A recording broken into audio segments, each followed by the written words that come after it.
Saad bin Ubada തങ്ങൾ ഒരു ദിവസം 80 മുത്തഅല്ലിമീങ്ങളെ അഥവാ സ്വഹാബത്തിനെ വീട്ടിലേക്ക് ഫുഡിന് കൊണ്ടുവന്ന ആളാണ്. 80 ആളാ.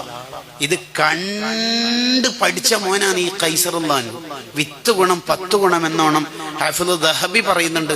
ഉപ്പാനെ കണ്ടിട്ട് അങ്ങനെ തന്നെ സ്വതക്ക പഠിച്ച ആളാണ് മോന്.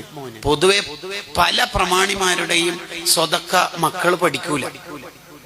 അതുകൊണ്ടാണ് അത്തരം ഹാജിയന്മാര് മരണപ്പെട്ട് കഴിഞ്ഞാൽ പിന്നീട് സംഭാവനക്ക് സ്ഥാപന സംഘടനാ സാരഥികൾ പോയാൽ ഇക്കണോമിക്കലി കുറച്ച് ക്രൈസിസ് ആണ്, ഹോർമോൺ സ്കാൻഡലൊക്കെ അടച്ചിട്ടാണ് ഉള്ളത്, ഫിനാൻഷ്യലി കുറച്ച് പ്രോബ്ലംസ് ആണ്.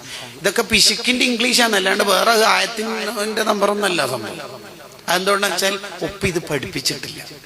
അതാണ് പ്രശ്നം. ഉപ്പ പഠിപ്പിക്കണം മക്കളെ.